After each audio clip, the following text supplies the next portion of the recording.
Hoy voy a hablar sobre mis placeres culposos. Este es uno de mis placeres culposos. No esta marca en particular, sino cualquier Chardonnay. Generalmente los que son hechos en Argentina, en Mendoza o en Chile. Y bueno, y después los que hacen acá, pero los de acá realmente no. Acá hay vinos tintos muy buenos, pero Chardonnay no tanto. Bueno, hay uno que ahora no recuerdo la marca, porque obviamente se mueve. Porque obviamente no es un vino que lo encuentren en todos los estantes. Pero como el vino es uno de mis placeres culposos, el alcohol también, el vodka, el whisky con Coca-Cola. Me acuerdo que una vez sobre esto, y esto tiene que ver todo con todo. Una vez me acuerdo que tenía un socio, un chanta, con el que habíamos sacado una revista comercial, y el padre de él era dueño de un restaurante en una zona burguesa, paqueta de Montevideo.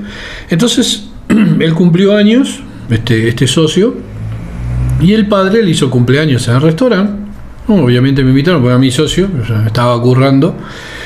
Y una de las cosas que me acuerdo que el viejo hizo, sacó un Chivas Regal, no sé de qué año, que lo tenía guardado para el cumpleaños de 30 años de su hijo. Yo tenía en ese momento, creo que tenía 25. Y entonces hizo todo el ceremonial, no sé qué. Sí, que este whisky, que lo traje de Bélgica, porque eran belgas, y bla, bla, bla, bla, bla. Y bueno, y a todos les sirvió un trago, y a mí me sirvió, yo agarré la Coca-Cola y le eché. La cara del viejo, sí, digo, no me mató porque no le daba la nafta. Uno de mis placeres culposos son los libros que se llamaban realismo fantástico, generalmente el género. Libros que en los que escribían sobre neoarqueología, que es la arqueología trucha. Es esa arqueología donde sin pruebas hablan de civilizaciones desaparecidas como la Atlántida, Lemuria, Hiperbórea, etcétera, que están más que todos en Sinbad y el Ojo del Tigre, que ahí está Lemuria, está bárbaro, la verdad. Sinbad y el Ojo del Tigre se los recomiendo. Es una película vieja con los muñecos hechos por Ray Harryhausen, y tiene unas escenas en una especie de Lemuria en medio de con las teorías, esas teorías de aquel piloto, capitán yankee o coronel, no me acuerdo, que supuestamente voló al Polo Norte y entró por un hoyo y encontró tierras vergeles y tropicales en medio del hielo. Bueno, y justamente habla, Sinbad y el Ojo del Tigre tiene ese tipo de cosas que para el que aspirante a arqueólogo, con mucha imaginación y poco sentido común, que era yo, que quería ser arqueólogo y no pude porque mi padre falleció y tuve que ir a trabajar a los 14 años. Mi abuela, mejor dicho, cobró un seguro de $150,000, y en vez de decirme, no, vos seguí estudiando tu carrera, no, se los fue dando al timbero, al hijo de timbero de la hermana, de Laura, su hermana. O sea, las mujeres en mi vida, hasta Nazarena, mi esposa, fueron una mierda. Mi abuela era una vieja de mierda. De chico me cagó a sopapos, y cuando murió mi padre, el hijo de ella, y reconozco, estuvo horrible y no se recuperó nunca, pero sí, después de que se recuperó más o menos, fue gastándose el dinero que mi padre me dejó para mí y que lo administraba ella, que eran alrededor de $150,000, porque había una casa en Parque del Plata que la vendió, había un auto, un 0 kilómetro, que lo había comprado mi padre hacía poco, que no lo pudo ni disfrutar porque el cáncer se lo llevó a los 44 años, que lo vendió también. Y después los $100,000 y pico del seguro que él me dejó, que lo fue gastando porque uno de los hijos de la hermana iba a un garito y se jugaba plata que no tenía, y después estaba amenazado de muerte, y iba mi abuela, corría, iba al banco y sacaba. Y me acuerdo cuando yo cumplí 18, que ahí tenía acceso a la cuenta, fui y no tenía nada. Creo que tenía no sé, $15 en la cuenta. Y otra cosa, me sacó del liceo de secundaria y me puso a trabajar a los 14 años en Vidol Calzados, que tuve que sacar había dictadura, entonces tuve que sacar un permiso menor para trabajar, y después me metí en una granja donde me decían el granjito, y andaba con un canastito con botellas y me hizo trabajar hasta los 18 años. Incluso me acuerdo que yo me quería comprar unos championes Topper, que en ese momento todo el mundo acá tenía tenista, cualquier cosa estoy hablando, pero bueno, son enseñanzas. Son enseñanzas que le brinda este gurú de la ciencia ficción, la fantasía y el horror, y más específicamente el horror folk y New Wave. Bueno, volvamos a lo mismo. Me quería comprar unos championes y le dije, abuela, tenía 15. Estaban en la granja esa, el granjito, granja de Elita, que el dueño era un parapléjico, llamaba Mauricio, re buen loco, re buena gente, pero las empleadas eran un asco.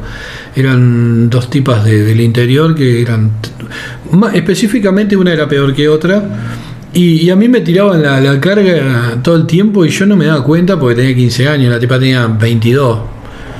Y era fea, tenía cara de, no sé, de lagartija. Bueno, entonces, ¿qué pasa? Le dije, abuela, mirá, me quiero comprar unos championes todo, pero nada, comprate de tu sueldo. ¿Y qué pasaba? Yo ganaba 800 pesos por mes. En ese momento, mi abuela se me quedaba con la mitad, o sea, tenía la guita en el banco y se me quedaba con la mitad del sueldo para darme la comida y eso, a pesar de que la comida yo comía en la granja, porque era una granja, obvio, y me dejaban hacer refuerzos y eso. Y y los championes serían 400 pesos, o sea, cobré el sueldo ese mes y me los quise comprar, y me los compré, fueron el primer tipo creo con championes rojos en Montevideo. Y todos los tipos que se reían de mí, que me decían granjito, los vi en un baile después, que los bailes había en esa época eran en clubes, de música disco, eran los 70, ¿no? Ya los 80, o más o menos andaba por ahí, 70 y pico, 80. Y 79. Y bueno, los tipos quedaron como locos con mis championes rojos. El granjito tenía mejores championes que ellos. Y bueno, ellos eran todos parásitos, vivían de los padres, y yo laburaba y bueno. Y tuve mis placeres culposos. Me acuerdo que mi primer placer culposo fue El oro de los dioses de von Däniken, de Erich von Däniken, que lo vi en la casa de mi madrina. O sea, un día voy a la casa de mi madrina y abajo de la tele había un libro que era un libro negro con una estatua. Mi madrina era una persona muy lectora, como empezó por ahí, leía, no sé, Corín Tellado. Y el libro estaba ahí.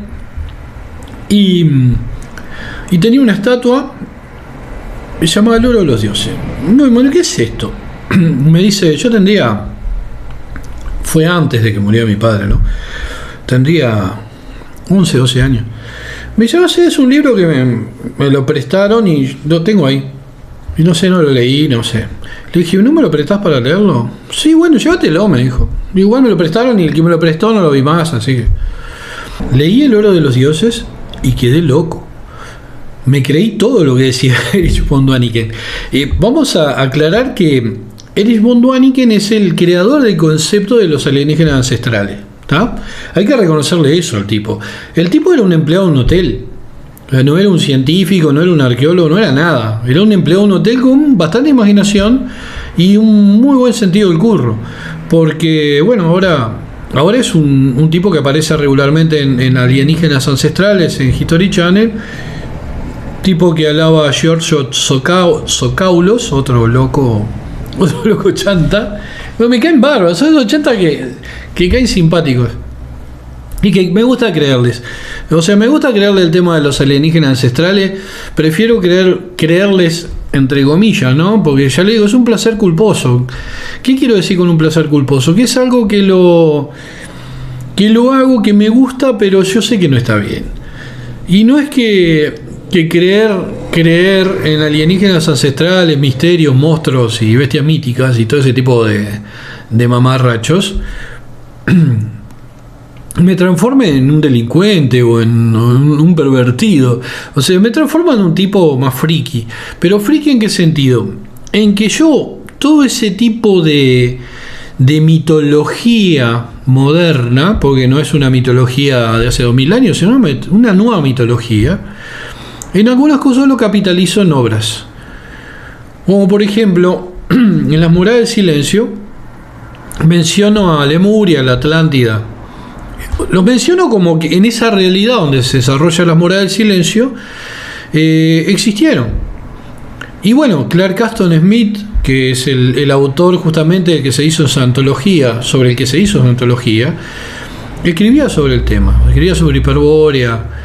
Justamente tiene 2 novelas, 2 libros de relatos, digo, que son Zotic e Hiperbórea. Hiperbórea y Zotic todavía lo mantengo y se va a quedar ahí hasta mi muerte. Se va a quedar después con mi esposa y mi hijo. Me imagino que van a ser. Miren cómo baila. No, acá no, siempre me mareo. Miren cómo baila el depredador. Es fotosensible.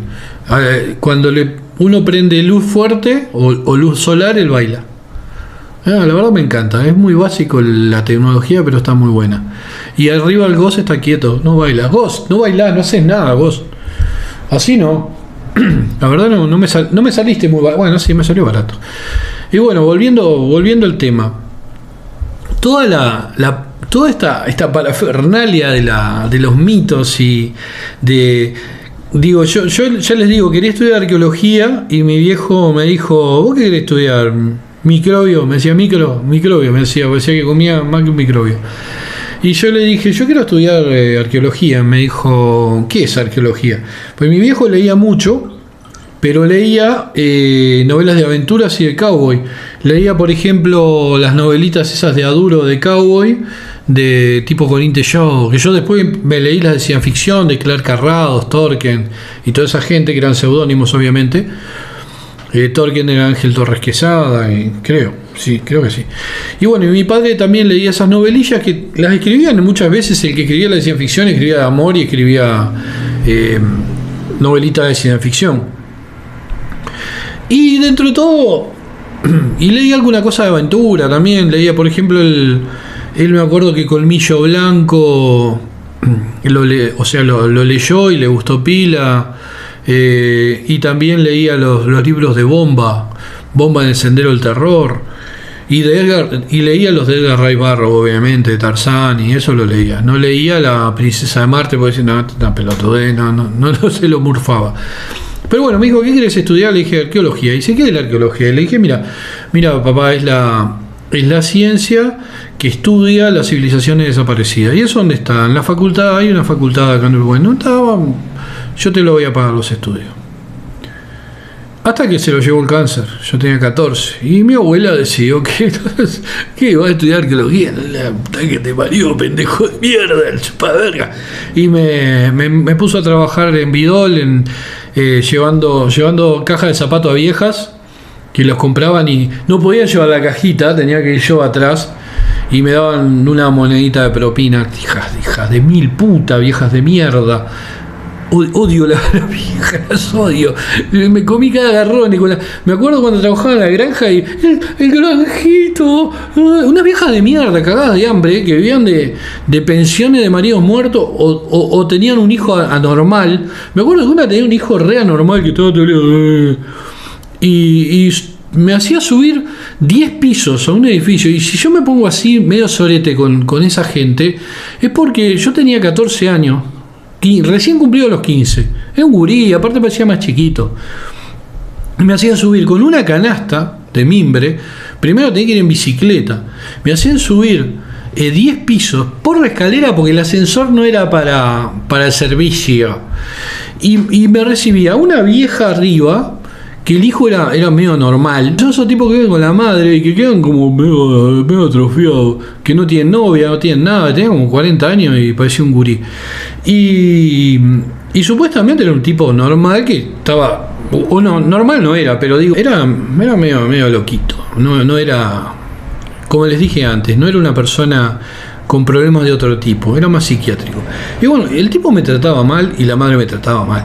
Me trataban horrible. Y propina... No me daban nada, o sea, me hacían subir la escalera y después suerte en pila. Es más, todavía me tenía que bajar con todos los envases de las Coca-Cola que compraban de a litro. Me acuerdo que compraban 5 o 6 Coca-Cola y yo apenas podía con las botellas. Me demoraba 10 minutos en subir la escalera porque me pesaba mucho, era chico.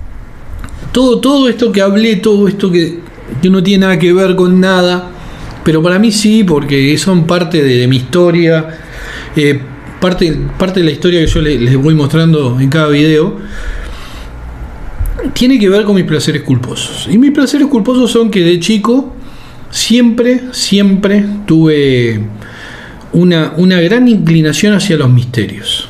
Es más, jugaba a los misterios. ¿Y qué quiero decir con esto? Que cuando teníamos que hacer un juego entre varios, vamos a jugar a combate, que estaba de moda cuando yo era chico, en los 60, que era una serie de la Segunda Guerra Mundial con el sargento Sander, famosa.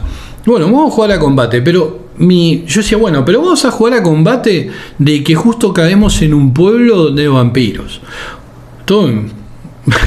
O caemos en un lugar donde hay un diablo que domina todo el lugar y hace que cada uno nos demos vuelta contra los otros y nos ataquemos. Yo siempre jugaba a eso, ellos jugaban a combate, pero bueno, me seguían la corriente porque se ve que les resultaba más interesante mis argumentos. Pero yo incluso de chico le tenía horror a la oscuridad, porque yo en la oscuridad imaginaba que había cosas acechándome, o sea, y no es que estaba loco, era chico. Y bueno, y tenía mis problemas, lo de mi vieja, o sea, que me había abandonado, mi padre laburaba todo el día, mi abuelo era un gran tipo, mi abuelo Diego, una de las mejores personas que conocí en mi vida, y fue el que me llevó por el tema de la lectura también. Y bueno, mi abuela dentro de todo también, digo, mi vieja de mierda, pero bueno, leía bastante, leía con Intellado, pero mi abuelo no, mi abuelo leía, mi viejo leía Cowboy y Aventuras, y mi abuelo ya leía otro tipo de cosas. Mi abuelo leía todo lo que a él le llegaba un libro de ciencia ficción y se lo leía, le llegaba un libro de historia y se lo leía, él leía absolutamente todo lo que llegaban a sus manos, y él no fue a la escuela. O sea, él aprendió matemáticas y lectura solo, y después fue jefe de campo del Frigorífico Nacional, llegó a jefe en el campo por su conocimiento de la campaña, del ganado, y etcétera, etcétera. Entonces digo, dentro de todo yo, si me dediqué a escribir y me dediqué a esto es porque vengo de gente que no era normal y burra.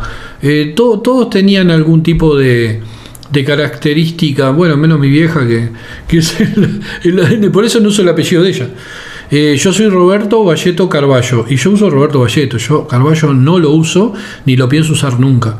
Es más, en una antología en Francia salió un relato mío, un paseo en bicicleta que es de horror, y me pusieron Carballo en la tapa. Me recalenté y nunca más usé. Yo antes ponía Roberto Valleto Carballo, pero por una cuestión de que por si llegaba a aparecer otro Valleto, que hay muy poquitos en el mundo, así que porque es francés el apellido. Y bueno, y en este caso, y tengo un solo nombre, y por tradición, incluso mi hijo tiene un solo nombre. Pero eso es un tema de mi esposa, que siguió mi tradición porque ella quiso, porque se le ocurrió.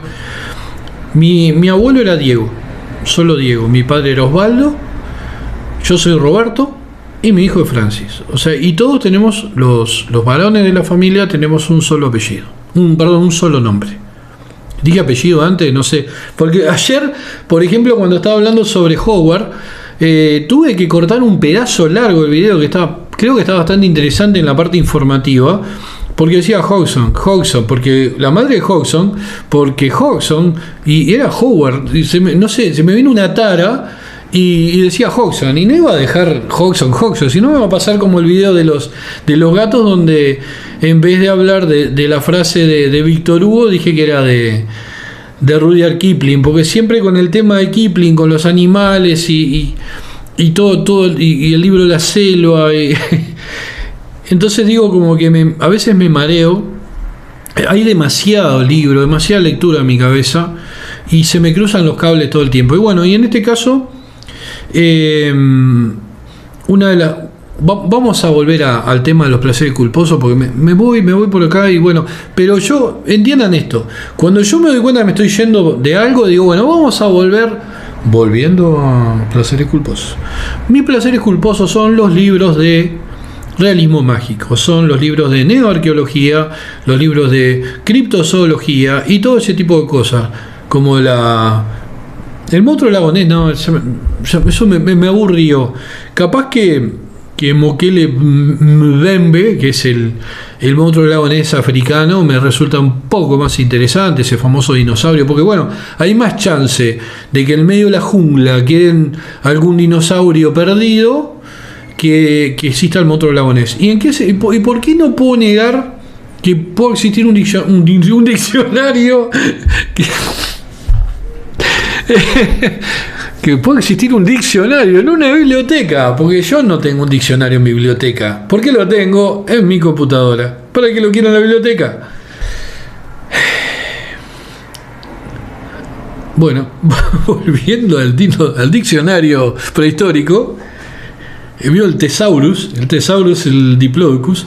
En África hay más posibilidad de que exista un diccionario y también un dinosaurio que en el lago Ness haya un monstruo marino, un dinosaurio, un estegosaurio no, porque son terrestres, el tipo estaría en medio del campito. Pero bueno, vamos a tomar esto en cuenta. Si encontraron un celacanto, uno no, varios ya, de 200 millones de años, que supuestamente, bueno, estaba extinto hacía 200 millones de años, ¿por qué no un dinosaurio que estaba extinto hace menos? Entonces, hay mil posibilidades. El océano es un lugar bastante vasto y hay partes del planeta que son inexploradas. Incluso esto lo mencionaba Charles Fort en su libro, uno de los libros cabecera de Lovecraft, que es el libro de los malditos o de los condenados. Y bueno, y lo mencionan todos estos que hacen libros. Por ejemplo, ahí atrás, ¿saben lo que? No voy a traer los libros, lo voy a agarrar. Le saqué una foto, esta foto. Y bueno, ahí los vieron. Porque está todo ordenado, me da cosa sacarlo y volverlo a poner. Aparte al lado tengo los de Conan, tengo un relajo ahí. Y bueno, estos libros que pueden ver acá son mis placeres culposos. Yo llegué a tener 100 de estos libros. Toda la colección de realismo mágico, más varias enciclopedias que eran monstruos y bestias míticas, vampiros aparecidos y no sé qué más. O sea, unas enciclopedias muy lindas de tapa dura, negras, más o menos un tamaño A4, un poco más grandes, que estaban bárbaras. Y después, bueno, tenía todos los von Däniken. Y vamos a volver un poco más para atrás, porque yo les estaba contando que el primer libro que leo sobre el tema sobre este tema, sobre los placeres culposos, es El oro de los dioses. Y después un día voy con mi abuela caminando a comprarme lo único que me compró con los $150,000, que fue una calculadora Casio, que hasta hace poco funcionaba, no sé dónde está, o si no la perdí ya cuando me mudé. Una calculadora Casio que me duró como 30 años, un disparate. Pero bueno, una calculadora científica que nunca supe usar, porque en matemáticas soy bastante burdo, pero no porque no tenga habilidad para poder saber más de matemáticas, sino porque me chupa un huevo la matemática, no me interesa. Por ejemplo, me acuerdo que un tipo decía, ¿cómo podés leer ciencia ficción si no sabes matemática? O sea, matemática básica sí sé, obviamente, pero no ecuaciones, no. Porque sí, porque soy inteligente, porque puedo obviar los renglones. Primero, ciencia ficción, no toda tiene por qué ser matemática, estamos hablando de ciencia ficción dura. Pero hay gente que es mongólica, que es estúpida, y te dice, no, ciencia ficción, si no sabes ciencia y matemática, no. No, loco, no. Yo qué sé, si querés leer Asimov de repente, tiene cosas que son bastante densas. Pero en general, hay muchos, el 90% de los autores usa cualquier cosa menos ciencia en lo que escribe. Por ejemplo, el que escribe ciencia ficción dura, obviamente va a utilizar muchas veces las matemáticas o la física, pero no es el tipo de ciencia ficción que a mí me interese. Me aburre como un hongo, me pudre esa ciencia ficción, porque generalmente la parte literaria no es ya ni secundaria en la obra. Lo importante es la ciencia y el descubrimiento, y la técnica narrativa es tipo Digo, la escribe cualquiera. Es lineal, es solamente tener un curso de literatura, de gramática y ya está, ya lo escriben. Tienen la idea y bueno, pero no hay un interés narrativo más sofisticado como se puede encontrar en un escritor de horror, como por ejemplo un Arthur Machen o un Ligotti o incluso un Robert Howard. Que no lo subestimen por Conan el Bárbaro a Howard, porque tiene, ya les digo, tiene un montón de obras que son bastante complejas.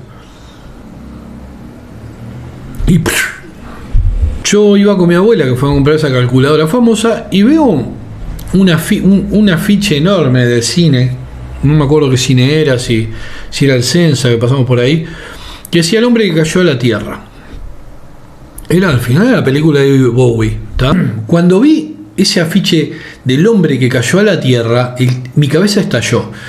Me vino todo lo del oro de los dioses y la idea de que esa película se trataba de un humano alienígena o de otro planeta que cayó a la tierra, no sé, en la prehistoria. Es lo que se me vino a la cabeza.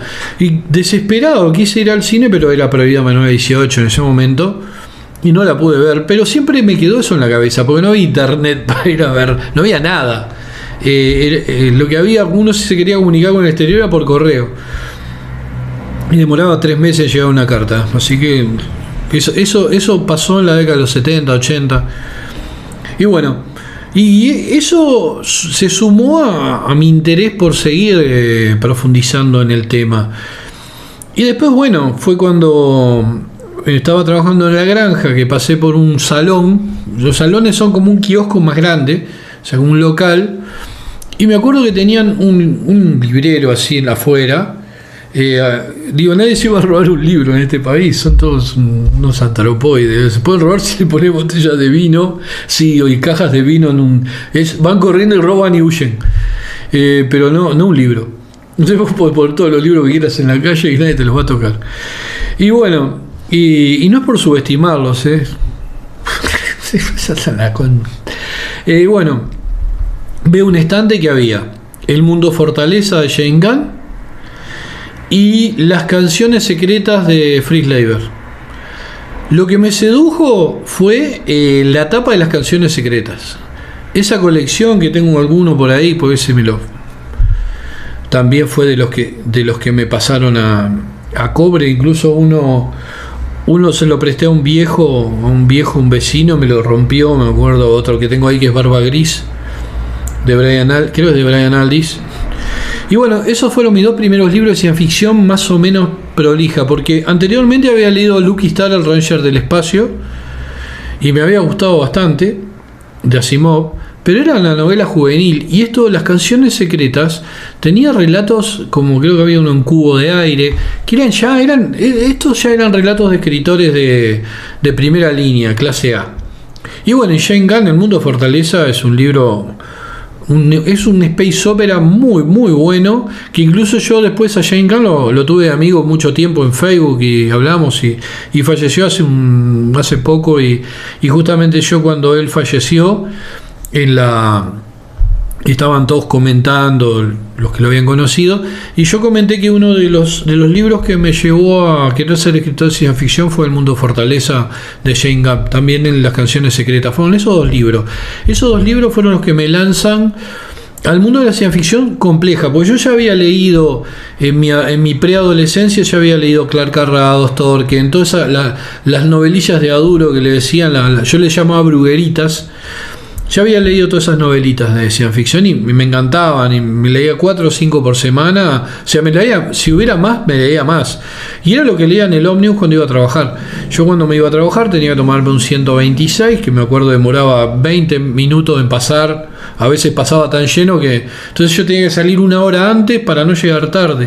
O sea, 1 hora antes de la hora donde pasaba el ómnibus. A veces llegaba 1 hora antes a mi trabajo, o a veces llegaba justo porque habían pasado 2 o 3 ómnibus llenos, con la gente colgada, y no paraban, obviamente.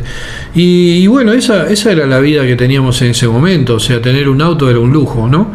Y yo el viaje era una hora, encima era 1 hora y pico, 1 hora y media de viaje, porque el ómnibus a veces paraba en una parada, no iba a parar en una playa, paraba, o sea, en las paradas, y la gente se colgaba y no se quería bajar. Le decía el chofer, no, si no se bajan, si no cierra la puerta, no arranco. Y podían pasar 10 minutos y estaban todos colgados, porque digo, si se bajaban, llegaban tarde del trabajo y lo suspendían o les descontaban el sueldo o perdían las primas por presentismo, etcétera. Era una mierda, una vida de mierda. Y bueno, yo la piloteaba leyendo ciencia ficción. Era lo que me llevaba, me sacaba de este mundo, del país de mierda, de la sociedad de mierda, de la dictadura de mierda, del mundo de mierda en el que me había tocado vivir. De mi casa de mierda, de mi abuela de mierda y de todo eso, de la muerte de mi viejo, que me costó muchísimo superarla. Es más, nunca la superás, pero me costó años. La verdad, lo extrañaba mucho a mi padre, a pesar que ni me hablaba, pero yo lo extrañaba igual, porque un pelotudo. Pero bueno, yo leí esos libros y bueno, cuando llego volvemos a los placeres culposos. Estábamos en la ciencia ficción y ahora volvemos a los placeres culposos. Bueno, en ese momento, cuando descubro von Däniken y toda esta gente, me meto de lleno. Paralelamente leía ciencia ficción y leía todos estos libros porque tenía la ilusión de poder estudiar arqueología, a pesar de que a mí me sacaron del liceo de secundaria en el segundo y ni siquiera lo había probado porque me habían hecho repetir porque yo era muy rebelde. Entonces no podés pasar de año porque sos medio comunista y era una dictadura fascista. O sea, si hubieran descubierto que era comunista me hubieran desaparecido. En ese momento ni sabía. Es más, cuando tenía 14 era nazi, porque miraba las cosas de Hitler y hacía el saludo y andaba con una esvástica, hasta que vio Holocausto. Tenía 15 y cuando vi Holocausto y vi lo que hicieron con los judíos, yo me acuerdo que vi toda la serie, que tenía una presentación en blanco y negro porque no había tele a color. La música era súper triste, trágica, y me acuerdo que yo estaba mirando Holocausto y había un personaje de una nena que no hablaba mucho, que era de mi edad en ese momento. Y me encantó, dije, qué linda. Y la mandaron para un horno, para una cámara de gas, y quedé frío porque yo no sabía que los nazis habían hecho eso. Cuando vi eso, muerte a los nazis, o sea, les tomé terrible asco, una fobia que la sigo manteniendo. Odio a los nazis. Empezó por el Holocausto y después por conocerlos, obviamente. Cuando fui policía conocí un montón y la verdad son un cáncer de la humanidad. Pero bueno, volviendo al tema, cuando yo me metí en el tema de que quería hacer arqueología, quería encontrar la Atlántida, soy un tipo ambicioso, siempre fui, cuando era más pibe quería encontrar la Atlántida, Lemu, es de francés, Lemuria, la Atlántida y Hiperbórea, una de esas la quería encontrar yo, quería descubrir todo. Bueno, ¿se acuerdan habrán leído a Schliemann, que fue el que descubrió Troya? No era un arqueólogo con un título que yo recuerde. Era un aficionado, y el tipo descubrió las ruinas de Troya, siendo un aficionado. Y bueno, si Schliemann descubrió Troya, que era mítica, hasta que la descubre, que aparte estaba bajo una capa de ciudades, enterrada bajo varias ciudades, porque yo no podía descubrir la Atlántida. Aparte yo era fanático del Antiguo Egipto, eso siempre lo fui de chico. Me acuerdo que mi abuela me decía, Roberto, vení. Cuando estaba con las amigas, que eran 3 viejas, tomaban el té, comían todas las tortas caseras que hacía mi abuela, hacía todo casero. Y yo moría por un bizcocho duro, berreta, de una panadería, porque en mi casa con mi abuela hacía tortas, pizza, bizcocho, pascualina, pasta frola de crema, porque yo uso membrillo, colapso, lo como y caigo muerto. Y la llamaba para que yo le hablara de Egipto. Y las viejas me miraban y no entendían un soto, pero que era un pibe de 7, 8 años hablándole de algo que no entendían. Decían, pa, qué inteligente que es tu nieto. Y mi abuela se daba de que tampoco entendía un sorete, mi abuela de Egipto. Y yo en esa época tenía 8 años, como Lovecraft hablaba latín a los 6, 7 años. Bueno, yo sabía todas las dinastías de Egipto, los reyes. Digo, incluso ahora no me acuerdo. Pero cuando era chico estaba todo el tiempo con Egipto, rompiendo las bolas con Egipto. Ya ahí se notaba que me gustaba la arqueología. Y bueno, y vivía en un país donde obviamente no, la única ruina que se podían encontrar eran 2 piedras tiradas. Fuera de todo, después descubrí que los charrúas son un pueblo muy, muy interesante. Yo lo subestimaba, creía que eran unos indios burros y brutos, y no era así. Y lo aprendí cuando tuve que hacer un estudio en profundidad para escribir La bosta del pequeño héroe. Después vamos a hablar un día, porque justamente los utilizo en mi novela Social, de nunca publicación. Bueno, ya va a ser publicada posiblemente en Amazon, no sé, veremos. Y que es una novela de ciencia ficción. No, sí, ciencia ficción y un poco de horror folk mezclado. Es un New Wave, pero es un New Wave para juvenil, para el público más o menos Harry Potter y un poco para arriba, porque tiene unas cositas más complejas. Pero es más tipo Strange Things, porque los personajes son todos pibes de 12, 13 años que después crecen y a los 10 les pasa algo brutal, y a los 18 se juntan de vuelta los que no desaparecieron para encontrar a los que desaparecieron. Algún día capaz que voy a hablar de Social. Social, el solsticio. El Social es el solsticio de los Hopi. Yo quería estudiar arqueología y todos estos libros me daban de comer.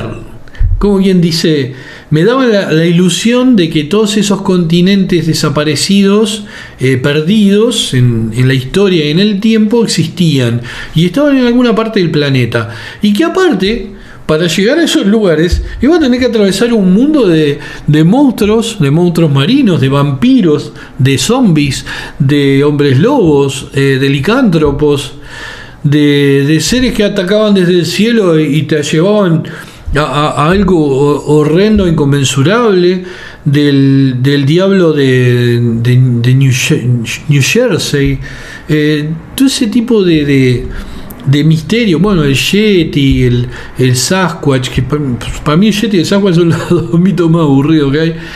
Todo lo que estaba en el libro de los condenados de Charles Fort, ¿no? Las lluvias de peces, de sangre.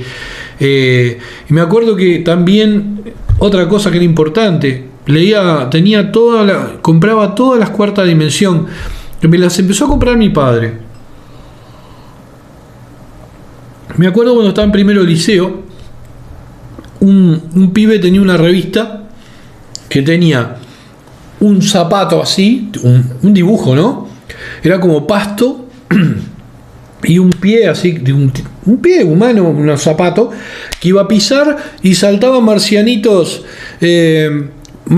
con trajes blancos, mono blanco, cabezones, esos grises famosos, saltando así chiquitos, digo, que serían de este tamaño, saltando para que no los pisara. Esa tapa me fascinó. Me acuerdo que el tipo que tenía esa revista se la había regalado el padre. O sea, pero no, el tipo no le interesa, la tenía ahí. Y le dije, ¿cuándo me la vendes? Y me dijo un disparate de plata que era la ida a la pizzería de 2 semanas. y se la pagué, me acuerdo. Y era cuarta dimensión de la revista de Fabio Serpa. El famoso Fabio Serpa, que ya falleció, que era un uruguayo que vivía en Argentina y que estuvo metido siempre en el mundo. Había sido actor acá, creo, y le fue como el culo, y se fue para allá, empezó a currar con los ovnis y los monstruos y todo eso, y le fue bien. O sea, vivía, al menos sacaba su revista y vivía cómodo. Y bueno, y esa revista también, junto con El oro de los dioses, anteriormente, todo fueron conspirando para que yo me metiera en eso y empezara a gastar plata, ¿no? Mi sueldo iba cobrado y cuarta dimensión. Bueno, después consigo esa revista, le digo a mi padre,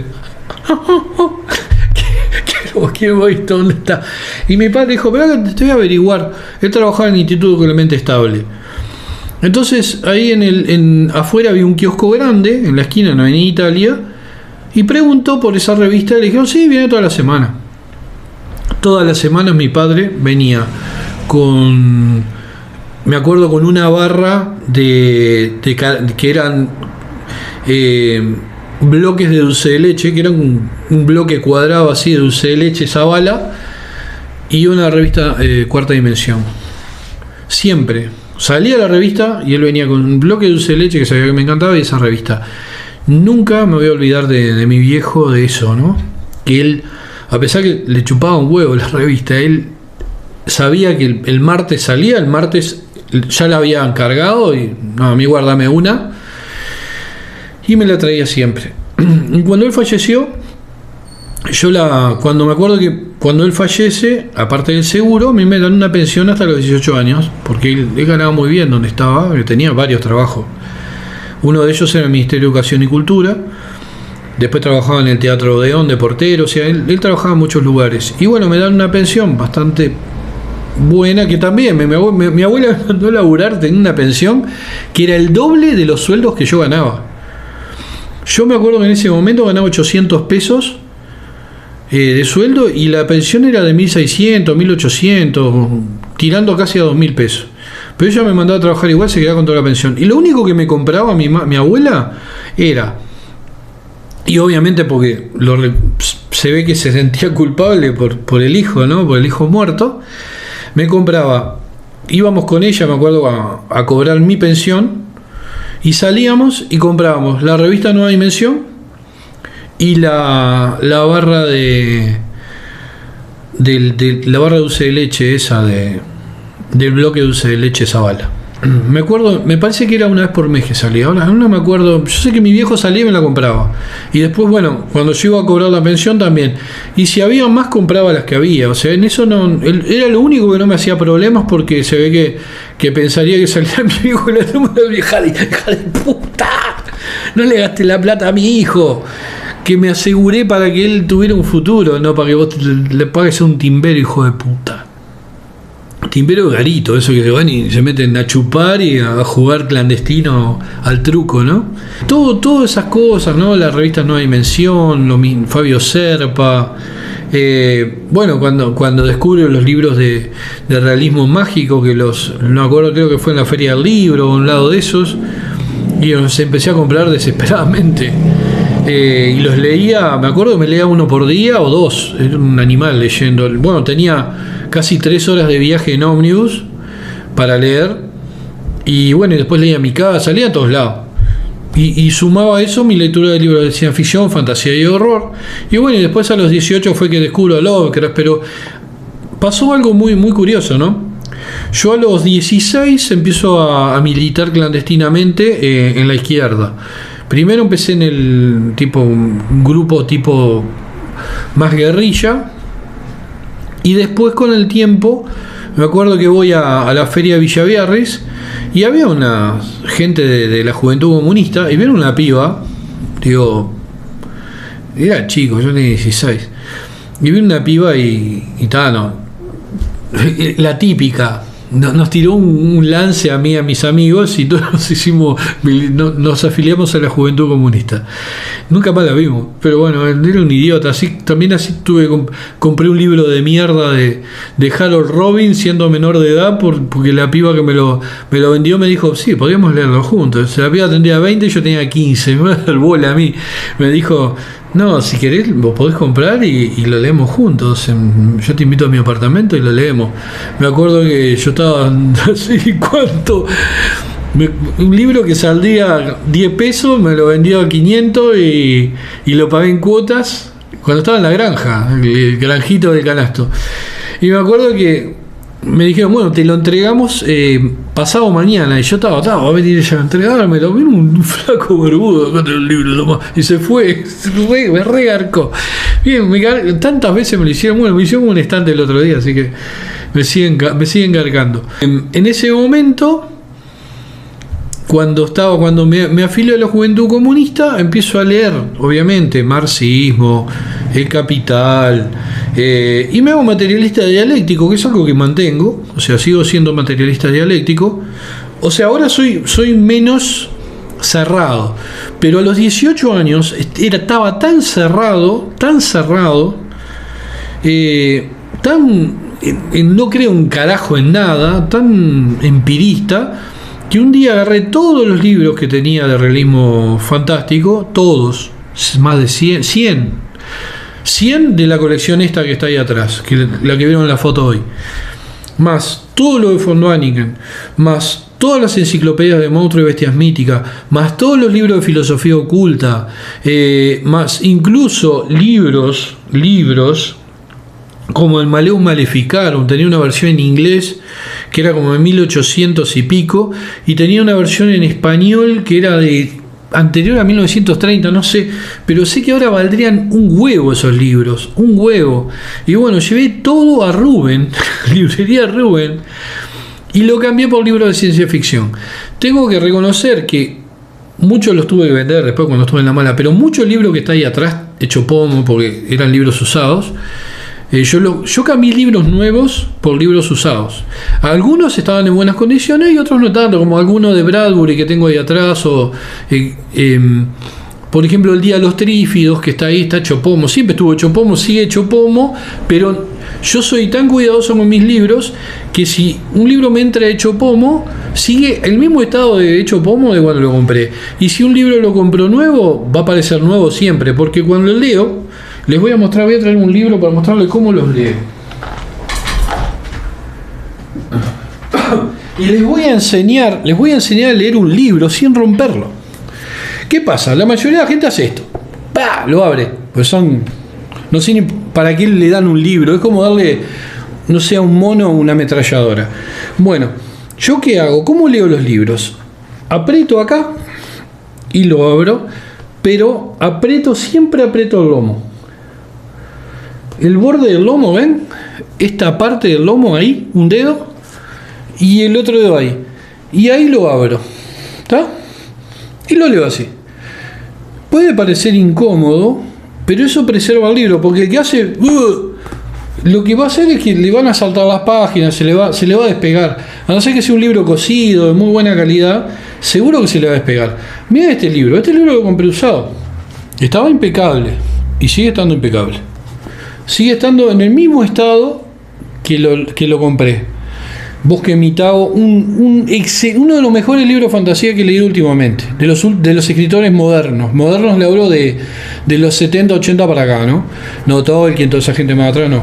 O Werner Swan, sino de este Holstock. Es un muy buen escritor de fantasía. Yo se los recomiendo este libro ampliamente. Bueno, ¿qué pasó? Todos los libros de placeres culposos se fueron por mi puto comunismo. Es lo único que le achaco al haber sido marxista, ¿no? El haber sido tan ojo de la ciencia ficción y fantasía y el horror, no porque lo consideraba arte. Y yo ya estaba escribiendo, de los 16 que empecé a escribir, mierda, pero bueno, escribía y ya iba a ser escritor. Ya no iba a ser arqueólogo, ya había reconocido que no me iba a bancar un liceo, no me iba a bancar secundaria, no iba a bancar nada, no iba a ir a una universidad y obviamente no iba a estudiar arqueología. Entonces, por eso decido hacerme escritor, pero no por eso, no porque no fuera a una universidad, porque directamente yo siempre fui un tipo autodidacta. Lovecraft no fue un tipo universitario, todos lo saben, es un tipo autodidacta. Y bueno, yo soy más o menos como Lovecraft. No escribo tan bien como Lovecraft, no tengo la imaginación tan desbordada y desbordante de Lovecraft, pero sí soy un tipo muy autodidacta con una mucha lectura. Pasó mucho libro bajo el puente para mí. He leído mucha cosa y siempre cuando voy a escribir algo y tengo que tocar un tema, profundizo e investigo en el tema. Por ejemplo, escribí un relato que se llama 4000 o 2000 AC, no, Guerra Fría, creo que 4000 AC, no me acuerdo, porque hace pila que lo escribí, lo tengo por ahí, lo tengo que corregir. Y es sobre uno de los 300. Los 300 espartanos en esa realidad se salvan. ¿Por qué? Porque la madre creo que es Penticilea, era la madre de uno de los, que se llama Leónidas, como el rey Leónidas, es uno de los 300. Es más, le había puesto Leónidas por el rey. Cuando los van a emboscar a los espartanos, que Efialtes los traiciona y los hace venir a los arqueros, por el desfiladero, los estaban esperando las amazonas, que una de ellas, esta Penticilea creo que es la madre del espartano este. Entonces, ¿qué hacen? Los matan a todos los arqueros y refuerzan un ejército de 2000 amazonas, refuerzan a los 300 con los arcos de tiro largo, y derrotan a Xerxes, a los persas, y tienen que huir, tienen que retroceder y huir.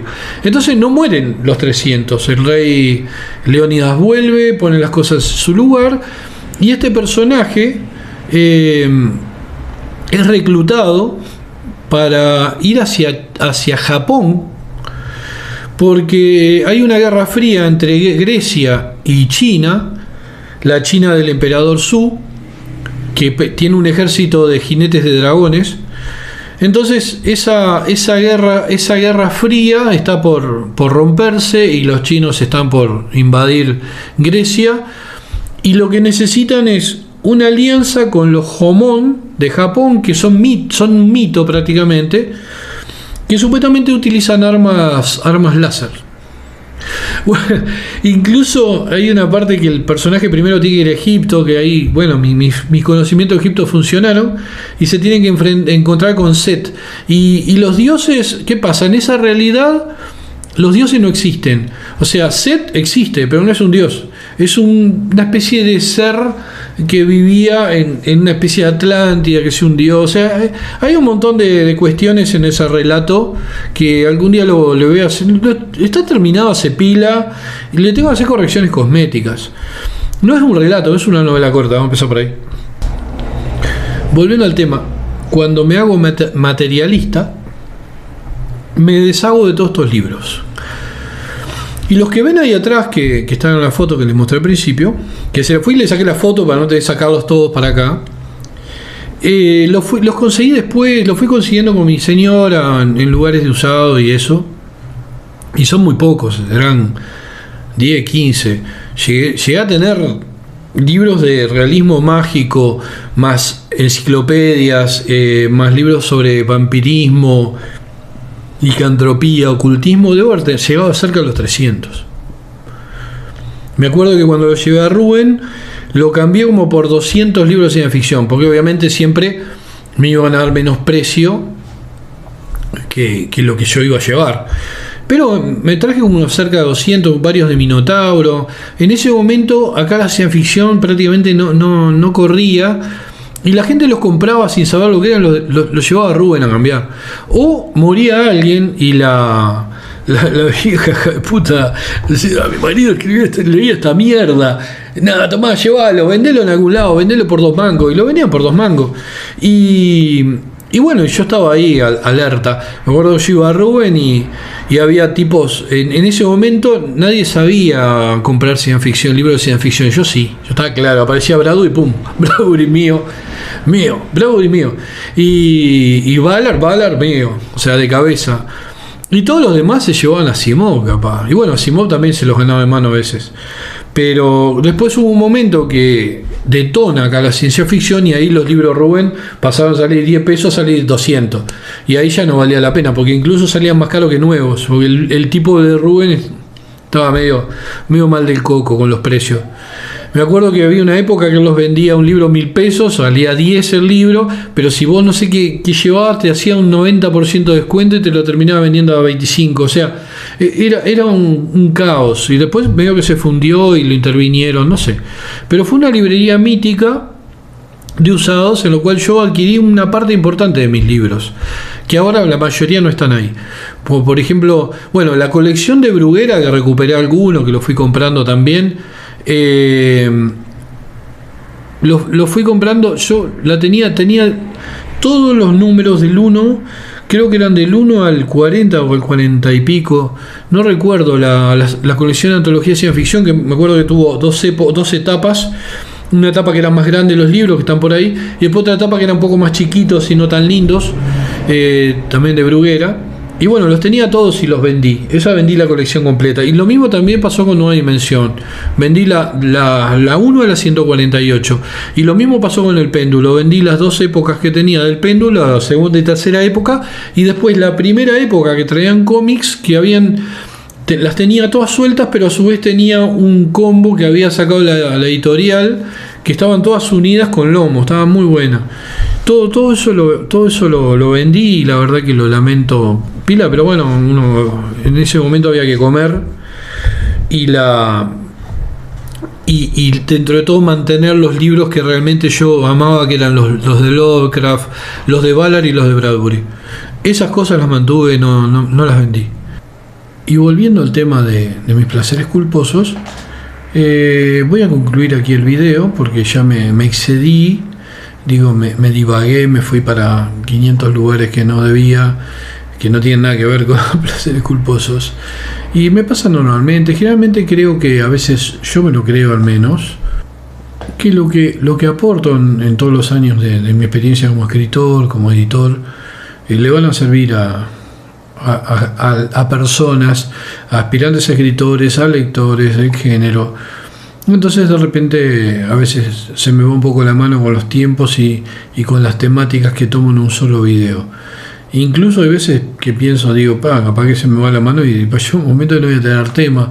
Pero generalmente siempre uno está evolucionando y uno va aprendiendo cosas nuevas hasta de más grande.